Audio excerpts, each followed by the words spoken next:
محمد باقر علی قادری چشتی فارغ تحصیل سیاستہ کو دعوت خطاب دے رہا ہوں کہ وہ آئے اور ہمیں مخاطب فرمائیں۔ میں ان 4 مصروں کے ساتھ خطیب اہل سنت کو دعوت خطاب دے رہا ہوں کہ زباں حق نے جو دی حق آگہی میں بولتے رہنا۔ ذرا چون کے بولیے،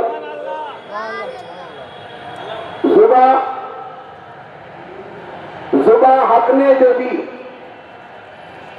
حق آگہی میں بولتے رہنا، محمد سے محبت کی خوشی میں بولتے رہنا، محمد سے محبت کی خوشی میں بولتے رہنا، اور صلہ میلاد مصطفیٰ کا دے ہمارا کام ہے مدح نبی میں بولتے رہنا، ہمارا کام ہے مدح نبی میں بولتے رہنا۔ اخلاق کے ثبوت میری حرکتوں میں تھے، صحبت کا یہ اثر ہے بھلی صحبتوں میں تھے، صحبت کا یہ اثر ہے بھلی صحبتوں میں تھے، اور ساجد انہیں نصیب ہوا تاج معرفت پہنچے ہوئی فقیر کی جو خدمت میں اٹھے۔ خطیب اہل سنت حضرت علامہ مولانا محمد باقر علی صدیقی قادری چشتی صاحب سے خواہش کی جاتی ہے کہ وہ آئے اور ہمیں مخاطب فرمائیں۔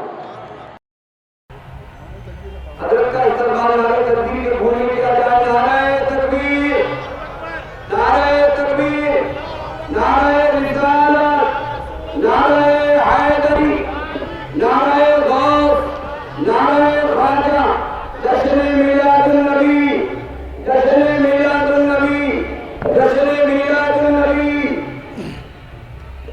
السلام علیکم ورحمۃ اللہ وبرکاتہ۔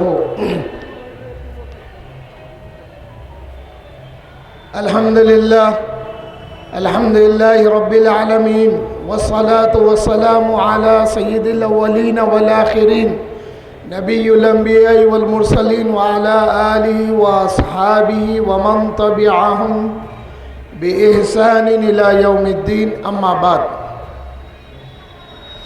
فأعوذ بالله من الشيطان الرجيم، بسم الله الرحمن الرحيم، قد جاءكم من الله نور وكتاب مبين، صدق الله العظيم۔ الحديث عن رسول الله صلى الله عليه وسلم، كنت نبيا وآدم بين الماء والطين، او كما قال عليه الصلاة والسلام۔ وأحسن منك لم تر قط عيني، وأجمل منك لم تلد النساء، خلقت مبرأ من كل عيب، كأنك قد خلقت كما تشاء۔ جہاں میں غل ہوا محبوب رب العالمین آیا، جہاں میں غل ہوا محبوب رب العالمین آیا، شاہن شاہ دو عالم صاحب تاج و نگیں آیا۔ حاضرین، جس آیت کریمہ کا میں نے شرف تلاوت حاصل کیا ہے، اس میں اللہ جل شانہ فرماتے ہیں، قد جاءکم من اللہ، تحقیق بے شک تمہارے پاس اللہ کی جانب سے نور و کتاب مبین، اللہ کی جانب سے نور اور ایک روشن کتاب آ گئی۔ نعرہ تکبیر، نعرہ رسالت۔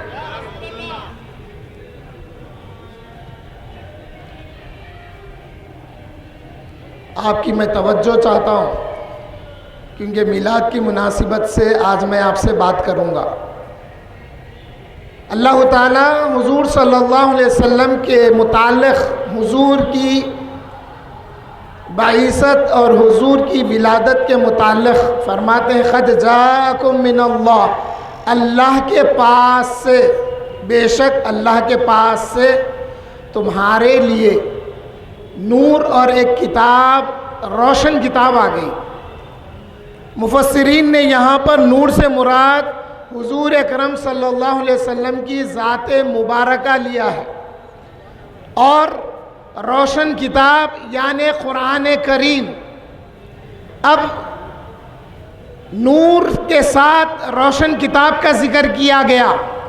نور خود منور ہے، جیسے اللہ تعالیٰ نے حضور اکرم صلی اللہ علیہ وسلم کے نور مبارک سے ساری کائنات کو بنایا. اس لیے اللہ اپنی تعریف کرتے ہوئے فرمایا اللہ نور السماوات والارض. اللہ وہ ہے جو زمین اور آسمانوں کو منور کر دیا، منور کرنے والا ہے. تو پھر حضور اکرم صلی اللہ علیہ وسلم کے نور مبارک کا ذکر کر کے پھر ایک روشن کتاب کا ذکر کیا. تو سمجھ میں یہ آیا جب ہم حضور کے نور پر ایمان لاتے ہیں، حضور کے نور پر ایمان لانے کا فائدہ کیا ہے. سنیے اہل سنت والجماعت کا عقیدہ کیا ہے. حضور صلی اللہ علیہ وسلم کا مصدر نور ہے، حضور کا منبع نور ہے، حضور کی ذات مبارکہ نور ہے. مگر حضور صلی اللہ علیہ وسلم کا ہم پر یہ کرم ہے کہ وہ بشریت میں تشریف لائے ہیں. ہم حضور کی بشریت کا اقرار کرتے ہیں اور حضور کے نور پر اصرار کرتے ہیں، کیونکہ حضور منبع نور ہے. پھر روشن کتاب کا ذکر کیا گیا.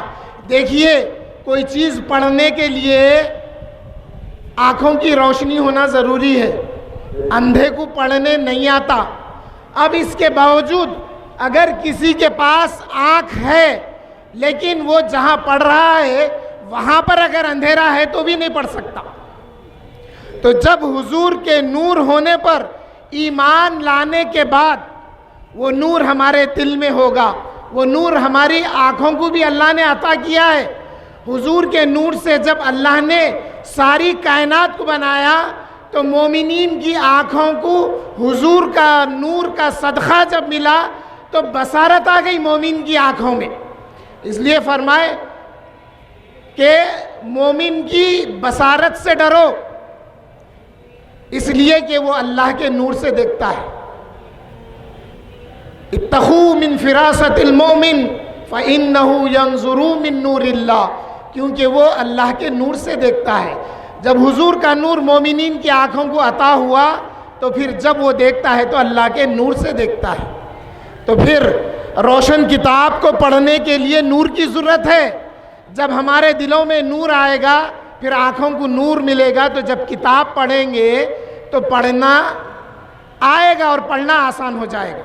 حاضرین محترم، یہی نور سے جب ساری کائنات اللہ نے بنایا، اس کے بعد میں یہ نور جب حضرت آدم علیہ السلام کے ماتھے میں چمکا تو اللہ نے حکم دیا فرشتوں کو، اے فرشتوں میرے آدم کو سجدہ کرو. یہ نور محمدی صلی اللہ علیہ وسلم کی برکت تھی کہ حضرت آدم علیہ السلام کو فرشتوں نے سجدہ کیا. پھر یہ نور حضرت شیس علیہ السلام میں آیا اور یہ نور کا جو پہنچانا تھا یہ انبیاء پر واجب تھا، یعنی انبیاء پر فرض تھا. اس لیے کہ حضور صلی اللہ علیہ وسلم کے نور سے عالم ارواح میں اللہ نے فرمایا تھا اے میرے محبوب کے نور، آپ اپنے نور کو ان ارواحوں پر بکھیر دو. جب عالم ارواح میں حضور صلی اللہ علیہ وسلم نے اپنا نور مبارک جب ارواحوں پر بکھیر دیا تو جو ارواحوں پر نور مصطفیٰ پڑا وہ ارواحیں روشن ہو گئی اور پوچھنے لگی یا اللہ یہ کس کا نور ہے جو ہم کو اپنے دائرے میں لے لیا، اے اللہ یہ کس کا نور ہے جو ہم پر چھا گیا. اللہ نے فرمایا اے ارواح سنو، یہ نور میرے پیارے میرے محمد صلی اللہ علیہ وسلم کا نور ہے. اگر تم اس پر ایمان لاؤ گے تو پھر میں نبوت اور رسالت عطا کروں گا. اس کی تصدیق قرآن کریم کی آیت سے ہوتی ہے وَإِذْ أَخَذَ اللَّهُ مِيثَاقَ النَّبِيِّينَ لَمَا آتَيْتُكُم مِّن كِتَابٍ وَحِكْمَةٍ ثُمَّ جَاءَكُمْ رَسُولٌ مُصَدِّقٌ لِّمَا مَعَكُمْ لَتُؤْمِنُنَّ بِهِ وَلَتَنصُرُنَّهُ إِلَى آخِرِ الآیہ. اتنا وقت نہیں ہے آیتوں کا پورا میں آپ کو پڑھ کر سناؤں. یہ آیت اس بات کی گواہ ہے عالم ارواح میں اللہ نے نبیوں سے ایک وعدہ لیا تھا، ایک ایگریمنٹ ہوا تھا کہ جب میں دنیا میں تم کو نبوت اور رسالت عطا کروں اس کے بعد اگر میرا محبوب تمہارے پاس آ جائے، یعنی پچھلے نبیوں کے ہوتے ہوئے اگر حضور صلی اللہ علیہ وسلم تشریف لائے اور وہ تمہاری نبوت اور تمہاری رسالت کی اگر وہ گواہی دیں تو آئے ارواح سنو، تم میرے محبوب پر ایمان لانا اور اس کی اعانت کرنا۔ یہ ہے تو ہر نبی پر واجب تھا، ہر نبی پر فرض تھا کہ اپنی امت کو بتاتے کہ نبی آخر الزمان آنے والے ہیں جن کا نام آسمانوں میں احمد ہے۔ جب یہ نور مصطفیٰ صلی اللہ علیہ وسلم نوح علیہ السلام کی پیشانی میں جلوہ گر ہوا تو پھر حضرت نوح علیہ السلام کی کشتی کو کنارہ ملا۔ یہ نور جب حضرت ابراہیم علیہ السلام کے ماتھے میں چمکا تو پھر وہ آگ جو آگ نمرود نے لگائی تھی وہ گلزار خلیلی بنی تو نور مصطفیٰ کی وجہ سے۔ حاضرین و سامعین، پھر یہی نور جب حضرت اسماعیل علیہ السلام کے ماتھے میں چمکا تو پھر اللہ نے فرمایا کہ یہ ذبح عظیم ہے۔ حضرت اسماعیل علیہ السلام کو ذبح عظیم قرار دیا اور پھر یہ نور ہوتے ہوتے حضرت عبداللہ تک آ گیا۔ حاضرین محترم، حضرت ابراہیم علیہ السلام کے دو شہزادے جن کا نام، ایک کا نام اسماعیل اور دوسرے کا نام اسحاق تھا۔ اسحاق علیہ السلام سے سلسلے نبوت چلا یہاں تک کہ حضرت عیسیٰ آ گئے اور حضرت عیسیٰ نے کہا کہ آئے میری قوم سنو، میرے بعد جو نبی آئیں گے ان کا نام احمد ہوگا۔ ہر نبی پر واجب تھا کہ حضور صلی اللہ علیہ وسلم کی آمد کی خوشخبری اپنی امت کو سنائیں اور سنائیں کہ اللہ نے ہم سے وعدہ لیا ہے کہ ہم یہ بات اے امتیوں ہم تم تک پہنچائیں۔ تو میلاد مصطفیٰ کا ذکر حضور صلی اللہ علیہ وسلم کے وجود مبارک سے ہی ہوتا ہے۔ کیوں کہ اللہ نے انبیاء پر یہ لازم کر دیا تھا، یہ فرض تھا کہ میرے محبوب کا چرچا تم کرتے جانا۔ یہی چرچا جب حضور اکرم صلی اللہ علیہ وسلم کے آبا و اجداد میں آیا تو آئیے میں پھر آپ کو ایک پیغام دیتا ہوں کہ آپ اور ہم اپنے باپ دادا کی تعریف تو بہت کریں۔ اگر فرشتے پوچھے اے بندے تو نے اپنے باپ دادا کی تعریف تو بہت کی ہے، کیا رسول اللہ صلی اللہ علیہ وسلم کے آبا و اجداد کے بھی کبھی نام لیا ہے؟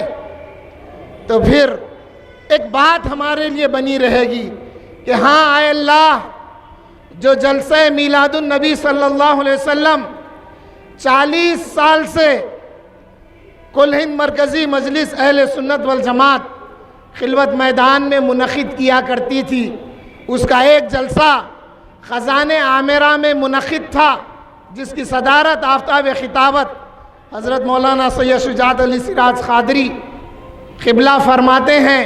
وہاں پر ہم نے سنا تھا، کیا سنا تھا؟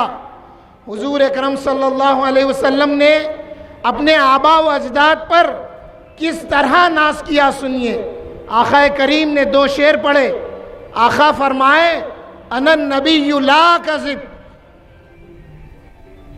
انا النبی لا کذب۔ اس شعر میں آقا کریم نے اپنا تعارف نبی ہونے کی حیثیت سے دیا۔ آقا فرمائے میں ایسا نبی ہوں جو سچ کے سوا کچھ نہیں بولتا۔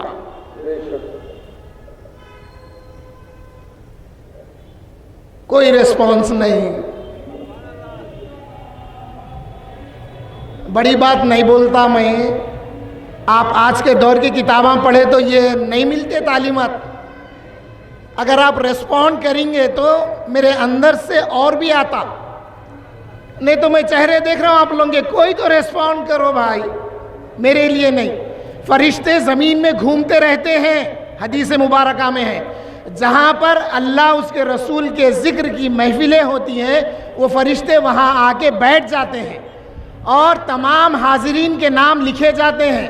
جب یہ نام اللہ کی بارگاہ میں جاتا تو اللہ تعالیٰ جب ان کو انعامات دیتا تو فرشتے بولتے اے اللہ، ایک بندہ ایسا بھی تھا اس کا ارادہ تو نہیں تھا اس محفل میں بیٹھنے کا، مگر وہ وہاں سے گزرتے گزرتے بیٹھ گیا تھا، تو اللہ فرمائے گا جو بیٹھے ہوئے ہیں ان کے برابر ان کو بھی میں اجر دوں گا۔ ہماری جماعت آفتاب خطابت کی جماعت یہ نہیں چاہتی کہ آپ ہمارے نعرے لگائیں. نعرہ اگر بلند ہے تو ایک ہی نعرہ بلند ہے جو اللہ کا نعرہ اور رسول کا نعرہ ہے. آپ اللہ اس کے رسول کا نام لیجئے, سبحان اللہ بولیے. حاضرین, تو میں بتا رہا تھا حضور صلی اللہ علیہ وسلم نے جو شعر پڑھا اس میں حضور نے فرمایا میں ایسا نبی ہوں جو سچ کے سوا کچھ نہیں بولتا.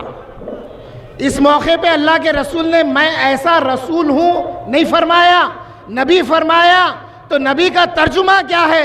نبی کا ترجمہ یہ ہے کہ وہ نبی جو غیب بتانے والا ہے, گزرا ہوا بھی بتانے والا ہے, آنے والا بھی بتانے والا ہے. آقا نے فرمایا میرے پاس جنتیوں کے نام پیش کر دیے گئے, جہنمیوں کے نام پیش کر دیے گئے, یہاں تک کہ ان کے نام ان کے باپ کے نام کے ساتھ میرے پاس حاضر کر دیے. اب وہ صحیفہ بند کر دیا گیا. اب جو جنتی ہیں جن کے نام فہرست میں ہیں وہ جنتی ہیں, ختم. آقا کریم وہ ہے. اللہ فرمایا وَعَلَّمَكَ مَا لَمْ تَكُنْ تَعْلَمْ, اے محبوب میں نے آپ کو وہ سب کچھ علم دے دیا ہے جو ما کان و ما یکون کا ہے, جو ہونے والا ہے اور جو ہو چکا ہے. اس لیے آقا فرمائے میں ایسا نبی ہوں جو سچ کے سوا کچھ نہیں بولتا. تو یہ ہوا کیا تھا؟ جنگ بدر سے ایک دن پہلے آقا کریم میدان بدر میں لکیریں کھینچ کے بتا رہے تھے اے میرے صحابیوں تم خلیل ہو, یعنی تم تعداد میں کم ہیں, تم 313 ہیں, دشمن 1000 سے زیادہ ہے, فکر نہ کرو. ابو جہل یہاں گرے گا, لکیر مار کے بتا دیے. پھر لکیر مار کے بتائے شیبہ یہاں گرے گا, لکیر مار کے بتائے عتبہ یہاں گرے گا.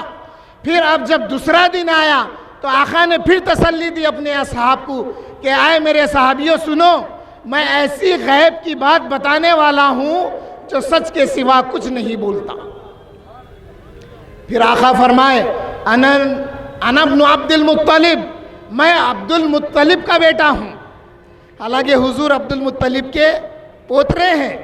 تو حضور کو بھی ناز تھا اپنے والدین پر, جن کا نام لے کر حضور ناز کرتے تھے.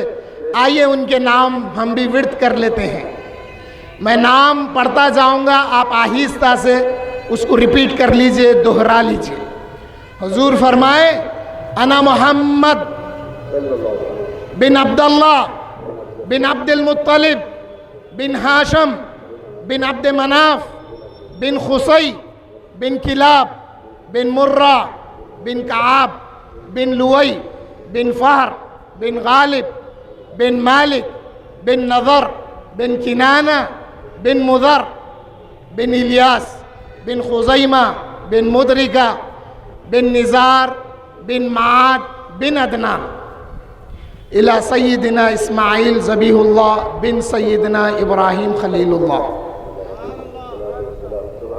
حاضرین و سامعین, ان ناموں میں نے 3 نام لیے ہیں. حضرت عدنان سے پہلے حضرت معاد, حضرت معاد سے پہلے حضرت نزار, ان سے پہلے حضرت الیاس. حضرت الیاس کا یہ معمول تھا حج کے سیزن میں آپ کے اندر سے نور محمدی کی تلبیہ پڑھنے کی آواز آتی تھی. اس خوشی میں حضرت الیاس حاجیوں کے لیے قربانی کے جانور بھیجتے تھے. پھر ایک نام ہے حضرت نزار. حضرت نزار کے ماتھے میں جب نور مصطفیٰ چمکا, ان کے والد نے دیکھا اور کھانا پکا کر لوگوں کو کھلا کے بولے اے لوگوں جو کچھ میں کھلا رہا ہوں یہ میرے نور, میرے بیٹے کے ماتھے میں جو نور محمدی چمکا ہے اس کے سامنے کچھ بھی نہیں ہے. پھر ایک نام میں نے کعب کا بھی لیا, حضرت کعب. حضرت کعب کے زمانے میں جمعہ کا دن یوم العروبہ ہوتا تھا, عید کا دن ہوتا تھا. حضرت کعب سب کو جمع کر کے اپنی قوم کو حضور کے آنے کی تفصیل بتاتے تھے اور یہ بتاتے تھے وہ نبی آخر الزمان میرے سلسلے سے آنے والے ہیں. حاضرین محترم, اور بھی حضرات کو سننا ہے آپ کو. آئیے جب یہ نور مصطفیٰ صلی اللہ علیہ وسلم حضرت بی بی